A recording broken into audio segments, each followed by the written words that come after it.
Essa é hora de almocinha, está acordada? Por que não passa pra televisão, mamãe? Por que não? Mas além do mais, esse programa não é pra sua idade, você não tá entendendo nada. Tô entendendo tudo. Não, minha filha, esse programa é indecente pra você. Tem pelado, é? Homem pelado? Quem tá te ensinando essas coisas, rapaz? Vá dormir agora, eu quero que você vá dormir. Amanhã você tem colégio.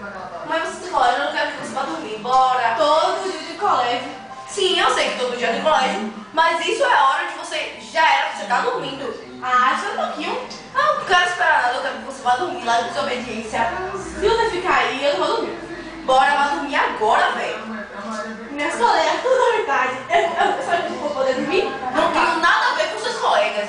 Eu tenho a ver com você, minha filha é você. Tá bom, eu vou pra cama, eu não vou dormir. Não vai dormir?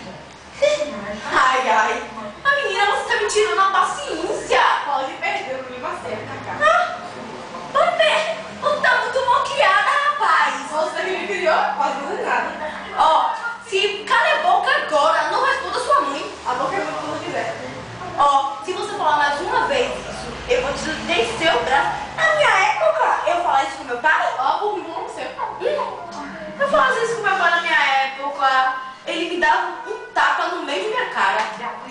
Ah, minha filha, na sua época nem televisão tinha. Não imagino. Tinha, mas tinha outras coisas. Que coisas? Não importa, não importa, eu quero que você vá dormir. Chata! O quê? Repita de novo pra ver se eu não dou um tapa em sua cara. Chata!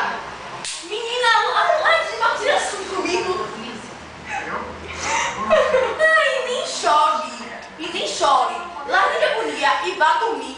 Amanhã eu não vou pro colégio. Vai sim, senhora. E nem doeu. Larga de enxame.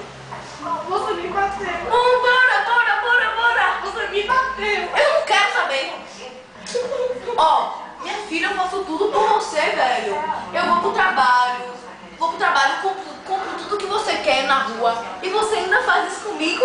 Você acha certo? Ó, vai pra cama, me dê a pizza e vai pra cama, viu? Eu não quero saber de mais nada. Mamãe!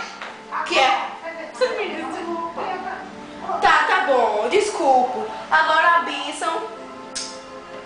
Deus te abençoe e vá dormir. Por que eu gosto da televisão?